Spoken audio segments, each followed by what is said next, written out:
Buenas tardes, bienvenidos a su programa 360 grados de este viernes. Ya estamos en fin de semana, viernes 31 de marzo del año 2017. Hoy terminamos el mes de marzo, el mes cuando comienza la primavera, e iniciamos el día de mañana, abril, el mes de abril, el cuarto mes del año. Hoy, 31 de marzo, se celebra, se llama la atención conmemorando el Día Internacional del Cáncer de Colon. Esto es muy importante, sobre todo para su salud. El cáncer de colon es el cáncer más común que existe en la humanidad.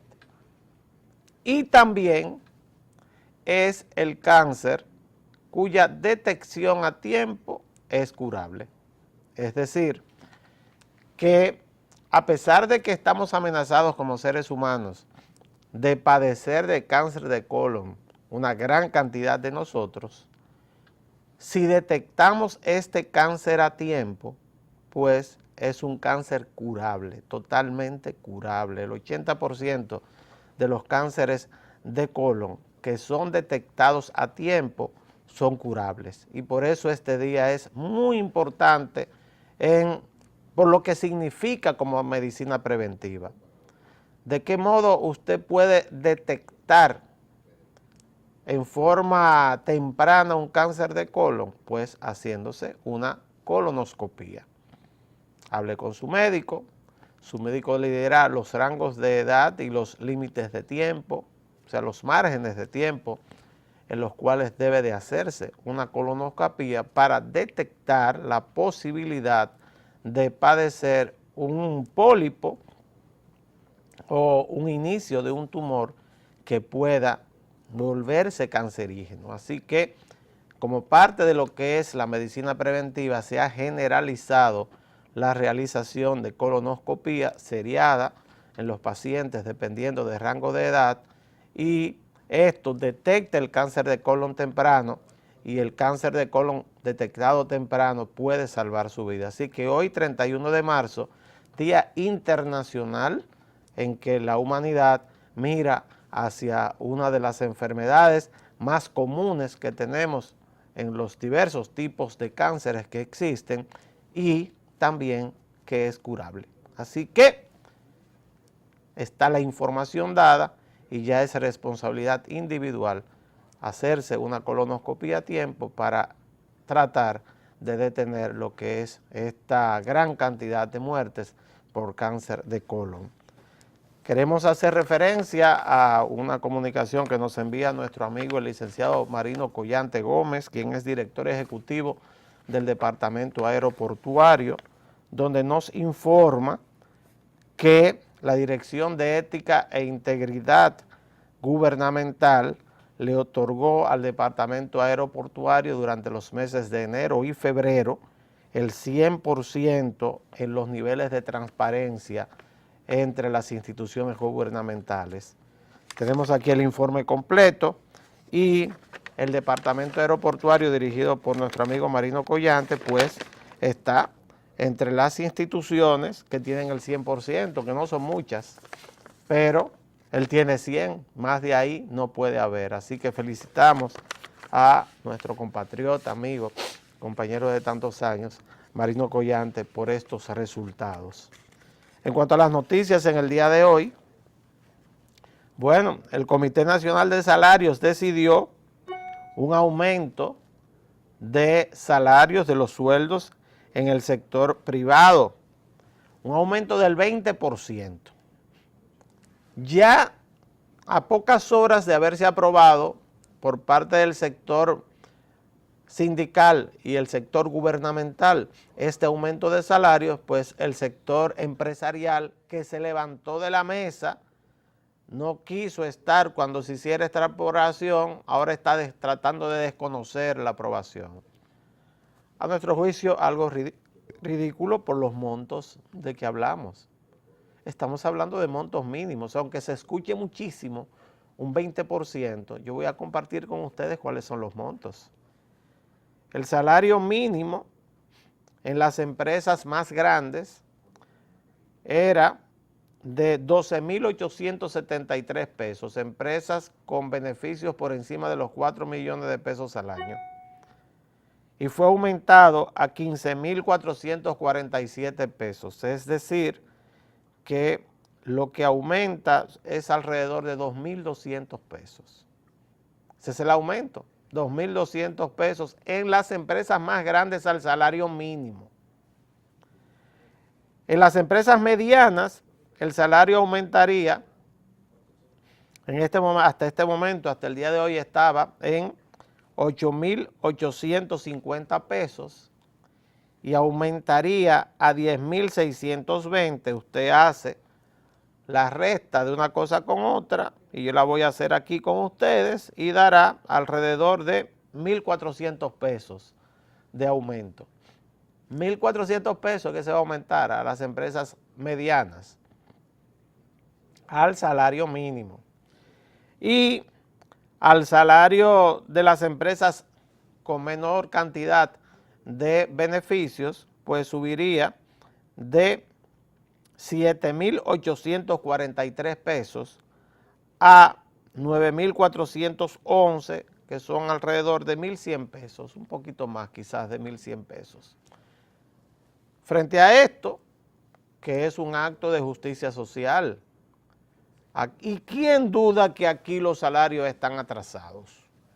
O sea, ¿quién tiene duda de eso? Porque hace alrededor de 2 años que se subió una pequeña fracción de estos salarios.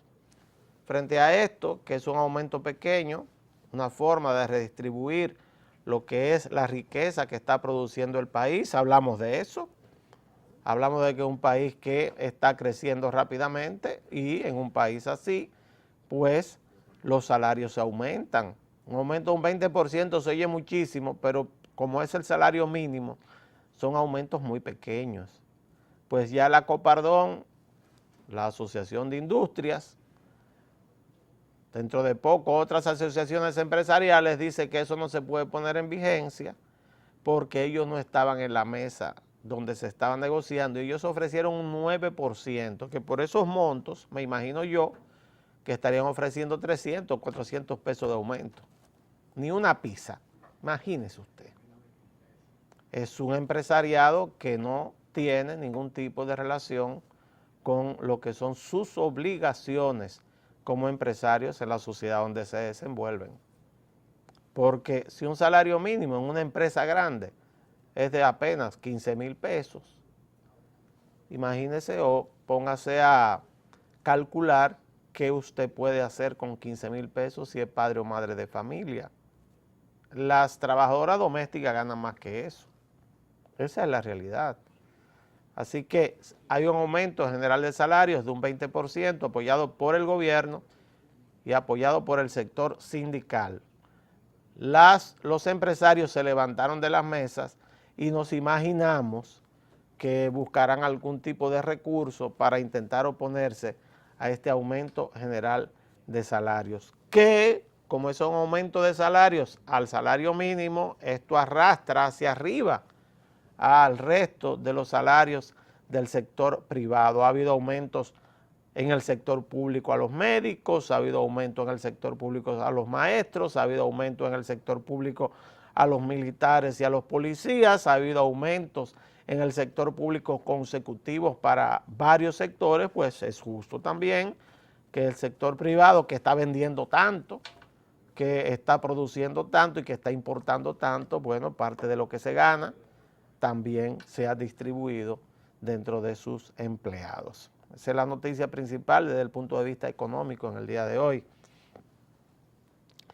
En el día de ayer el presidente de la República hay un decreto que teníamos aquí, que lo íbamos a compartir con ustedes, el decreto 94-17, en el que se designa a nuestro amigo Alejandro González Pons, que hace tiempo que no está en el país, desde el año 2004, que estuvo de embajador en España, ahora es enviado a la Embajada Dominicana en los Estados Unidos de México. Alejandro González Pons, que estaba en Bruselas, exactamente, en la capital de Bélgica, pues ahora va hacia los Estados Unidos de México. Un decreto que fue emitido al mediodía de hoy por el presidente de la República. El presidente Danilo Medina estuvo ayer, posterior a que estuvimos aquí con ustedes, porque el desfile comenzó a las 5 en la ciudad de Santiago, en los actos de conmemoración del 173 aniversario de la batalla del 30 de marzo. Hubo toda un andamiaje de promoción contraria en las redes sociales en cuanto a lo que se iba a producir en el desfile, e incluso hubo algunos dirigentes políticos que estaban opinando de este tema, que es algo tradicional. O sea, los presidentes van a 3 desfiles en el año, es lo tradicional en la República Dominicana, uno en la capital 27 de febrero, uno en Azua 19 de marzo y uno el 30 de marzo en la ciudad de Santiago. Y en la ciudad de Santiago lo tradicional es que este día 30 de marzo se celebre. El ayuntamiento, la alcaldía declaró el 30 de marzo como día de regocijo municipal, que ocurre todos los años, pero en la República Dominicana se está planteando lo que ha ocurrido en otras sociedades donde las mentiras se quieren convertir en verdades, en lo que denominó el año pasado, al final del año pasado, el diccionario Oxford, que es el diccionario más importante en lengua inglesa, la posverdad. La posverdad, un neologismo, es decir, una palabra nueva. Y esto lo hicieron los ingleses porque de algún modo habría que explicar lo que ocurrió con el Brexit y sobre todo con la elección del señor Donald Trump como presidente de los Estados Unidos. Ellos definieron la posverdad, que es una palabra que existe, no es un invento, es una palabra que existe en este momento y que grafica lo que está ocurriendo en las sociedades modernas como aquellas circunstancias donde la verdad objetiva disminuye frente a decires, a opiniones que se alinean más bien con los sentimientos y con las ideas de las personas que reciben la información. Es decir, para ponerlo en palabras muy sencillas, porque esta es una definición muy técnica, se sustituye la verdad por una mentira.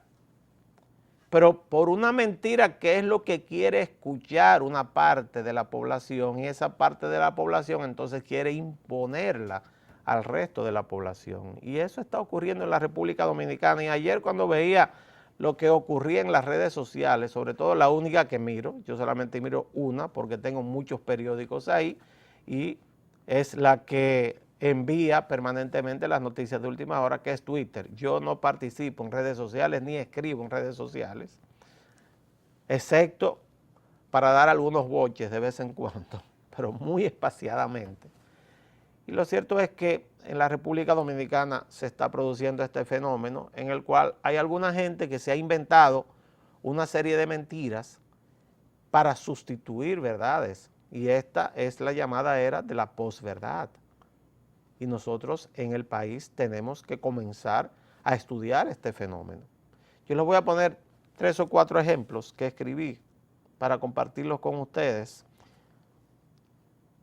Una posverdad que existe y que mucha gente entiende que ocurrió, el resultado de las elecciones del 2016 fue producto de un fraude electoral. Eso es una posverdad. La verdad es que el resultado de las elecciones del año 2016 fue la pela más grande que le han dado a candidato alguno en la historia de la democracia dominicana desde el año 1962 hasta la fecha. Solamente la diferencia que hubo en 1974, cuando la Jara Burgos fue solo contra Joaquín Balaguer, porque todos los partidos del Acuerdo de Santiago se retiraron, pudo haber tenido una diferencia mayor, pero esas elecciones no se cuentan. El mayor porcentaje de votos que haya obtenido candidato alguno hasta las elecciones del año 2016 fue de un 59 punto, casi 60%, el que obtuvo el profesor Juan Bosch el 20 de diciembre de 1962 en contra de Viriato Fiallo y la Unión Cívica Nacional. Lo próximo es el 61, casi 62% que obtiene el presidente Danilo Medina en contra de Luis Abinader en las elecciones del año pasado. Esa es la verdad, porque es una verdad aritmética. Lo que ocurre es que se cometieron errores serios por parte de quienes dirigían la Junta Central Electoral al acceder a las presiones de los partidos de oposición que se mudaron una semana antes a la Junta Central Electoral a desmontar todo el proceso de organización que culminó con las elecciones del 15 de mayo. Eso fue lo que ocurrió. En vez de hacer campaña en las calles, un lunes, y las elecciones eran el domingo, pues se mudaron a la Junta Central Electoral a gritar fraude a sabiendas de que tenían las elecciones perdidas. Pero después del proceso electoral, hasta hoy, hay muchos que sostienen, y yo los leo, de que se produjo un fraude, que es una posverdad, porque la verdad es que el Partido de la Liberación Dominicana y sus aliados ganaron en todos los municipios del país en la boleta presidencial. En todos, el 100% de los municipios del país fue un triunfo para la boleta presidencial. Lo que se perdieron en municipios fueron en elecciones locales en la boleta 3. Esa es la verdad. Pero la posverdad lo que plantea es que ese triunfo fue producto de un fraude electoral, con un agravante para los que perdieron las elecciones. Que el presidente Medina y el PLD ganan estas elecciones sin el presidente decir ni un solo discurso en toda la campaña. Su único discurso fue el discurso de aceptación de la candidatura en el Palacio de los Deportes. Más nada. No habló más. Es decir, que este es un ejemplo de lo que decía el presidente Balaguer tomado de la Biblia. Por sus hechos los conoceréis. Los hechos llevaron al presidente Medina a ganar las elecciones. Pero esto no ha sido reconocido por un grupito que quiere imponer esto ahora como una verdad al resto de la población. A eso se llama posverdad. Otro ejemplo. Posverdad. Estamos en medio de una crisis económica de grandes proporciones. Pronto no podremos pagar ni la deuda. El país está al borde del abismo. ¿Cuántas veces ustedes han escuchado eso? Recuerden la definición. Es la circunstancia por medio del cual se quiere sustituir el hecho objetivo, o sea, la verdad, por lo que se acomoda al pensamiento o a lo que siente alguna gente, los sentimientos de alguna gente. ¿Cuál es la verdad frente a esta posverdad? Que la República Dominicana acaba de recibir esta semana que pasó un informe del Fondo Monetario Internacional que nos imaginamos. Ustedes, nosotros, el resto del país, sabe que es un organismo imparcial donde se reconoce que somos la principal economía en cuanto a crecimiento de toda América. Donde se plantea que en el año 2017 nosotros vamos a crecer proyectado a diciembre, estamos apenas finalizando marzo, un 5.3%, según los estudios de la misión que estuvo en la República Dominicana del Fondo Monetario Internacional, de que el fondo elogia la capacidad de equilibrio que se ha tenido y de prudencia que ha tenido el gobierno, las autoridades monetarias, en el manejo de la economía dominicana. Todo eso está en el informe, esa es la verdad. La posverdad de que estamos a punto de que el país se derrumbe. Ahora, la verdad está contenida en los informes de los organismos multilaterales. La verdad es que el Banco Mundial emitió hace poco tiempo un informe que está en su página y la puede buscar porque todas estas son informaciones públicas. Ya no hay nada oculto y usted puede contradecirme cuando quiera. Dice el Banco Mundial que entre el año 2012 y el 2016 la cantidad de pobres en la República Dominicana bajó de un 41% a un 30%. La bajada más importante que hemos tenido durante muchísimos años en un periodo corto de tiempo. Eso lo dice. Y elogia lo que son las políticas sociales del gobierno en cuanto a subsidio focalizado de grupos vulnerables de la población. Es decir, que la República Dominicana es un ejemplo para otros países donde lamentablemente la cantidad de pobres está aumentando. Esa es la verdad según el Banco Mundial, según la posverdad de algunos que opinan en la República Dominicana. Nosotros estamos a punto de tener una enorme crisis económica y probablemente de suicidarnos colectivamente, digo yo, como aquellos judíos en el precipicio o la colina de Masada, que para evitar que los romanos los tomaran presos, bueno, pues se refugiaron allí arriba y lo que hicieron fue suicidarse colectivamente. Para algunos esa es la situación que tenemos en el país. Para los organismos multilaterales, bueno, nosotros seguimos siendo una de las economías más pujantes en una crisis y en un contexto negativo, porque no hay dudas que América Latina no está en su mejor momento. O sea, hay problemas serios desde México hacia abajo prácticamente en todos los países de América Latina, con muy pocas excepciones quizás como Perú, que tiene un crecimiento importante. En Chile el crecimiento se ha ralentizado, es el país más desarrollado de toda América Latina, pero no hay duda de que la República Dominicana se consolida como una de las economías la economía más importante del área de Centroamérica y el Caribe. Estamos ya creciendo mucho más que Panamá y también la que más crece en toda América Latina, contrario a lo que plantean otros como verdades. Otra posverdad: la República Dominicana está afectada por una crisis de seguridad que no tiene parangón y que afecta psíquicamente a toda la población. La mayoría de ustedes compraría esa posverdad, yo estoy seguro. Solo que les vamos a tratar de recordar un episodio de hace 14 años, 15 años quizás. ¿De quién son las palabras frente a una pregunta de un grupo de periodistas? Cuidémonos todos, yo no soy policía. Eso ocurrió en el gobierno de Hipólito Mejía. Eso no ocurrió en ninguno de los gobiernos del PLD del año 2004 hasta la fecha. Pareciera que el tema de seguridad es más antiguo que lo que nosotros mismos estamos pensando. La diferencia entre esos años y estos es que ahora las noticias son instantáneas.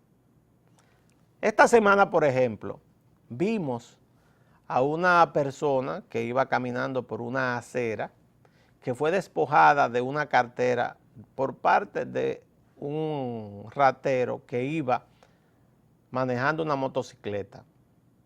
¿Es eso nuevo en la República Dominicana? Lo que sí caracteriza a esta época son tres cosas principales. En primer lugar, tenemos una población con mayor cantidad de armas en las manos y por lo tanto los muertos por arma de fuego aumentan. Aumentan porque tenemos una población armada que esperamos que con el operativo policial militar se comience a desarmar esa población. Es tan fácil como seguir deteniendo, y ya hubo un anuncio en el día de hoy por parte del ministro de Interior y Policía de que se han detectado y se han incautado cientos de armas ilegales. Esperamos que sigan deteniendo vehículos en la calle y que esos vehículos en la calle a los conductores se les siga preguntando, tanto motocicletas como automóviles y otro tipo de vehículos, si andan armados, y si andan armados, sean desarmados. Lo segundo es que ha aumentado la cantidad de asaltos en motocicletas. porque hay mayor cantidad de motocicletas. Y lo tercero, que es característico de esta época, es que hay crímenes que no existían antes. No es que no había asesinatos antes, sino motivaciones diferentes. Por ejemplo, la palabra sicariato no se escuchaba hace 15, 20 años en la República Dominicana. ¿Ustedes la escuchaban? Yo no la escuchaba. Eso se escuchaba hablar de situaciones así en Sudamérica. Ahora, hablar de que aquí hay una crisis de seguridad sin precedentes sería equipararnos a lo que ocurre en México, por ejemplo, donde hay asesinatos masivos, fosas comunes, desaparecidos por todos lados, secuestro express, en Colombia, de Venezuela ni hablar, o de Honduras. Pero lo cierto es que la posverdad es que estamos casi en una crisis en la cual usted camina por la calle y vive mirando para todos lados. Yo no dudo que mucha gente lo haga, pero sin dudas, si usted no se pone en el frente, será un poco complicado y difícil también que sea afectado por esta llamada crisis de seguridad. No hay dudas de que estamos en la época de la posverdad, donde la verdad está siendo sustituida por una mentira.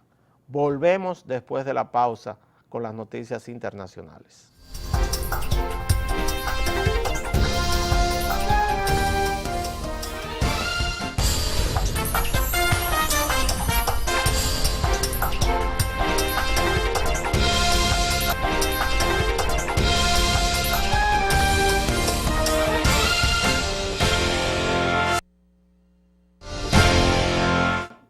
Y la noticia central a nivel internacional es el golpe de Estado en Venezuela, porque en Venezuela se produjo un golpe de Estado contra la Asamblea Nacional. Los poderes públicos en Venezuela son tres, igual que en la República Dominicana: el Poder Ejecutivo, el Poder Legislativo y el Poder Judicial. En el caso del Poder Legislativo, está representado por la Asamblea Nacional, que teóricamente es el primer poder del Estado. Y ese primer poder del Estado ha sido sustituido de facto por una sentencia de un tribunal llamado Tribunal Supremo, que fue constituido en el periodo de transición entre la elección de esa Asamblea Nacional y su toma de posesión ya a fines del año 2015.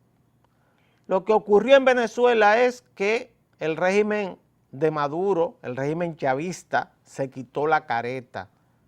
Eso hace tiempo que es una dictadura y se ha ido sosteniendo esa dictadura bajo la mirada cómplice de muchos países latinoamericanos que no se han atrevido, no han tenido la valentía de enfrentar lo que es el atropello permanente a la Constitución por parte del régimen chavista. Y dirán ustedes, pero eso no es una prerrogativa o política interna de ese país. Hasta cierto punto, porque Venezuela es firmante de la llamada Carta Democrática en el año 2001 en Perú, y esa Carta Democrática que se firmó en Lima obliga a Venezuela, igual que a nosotros, igual que al resto de los países que la firmamos, a sostener un sistema democrático funcional.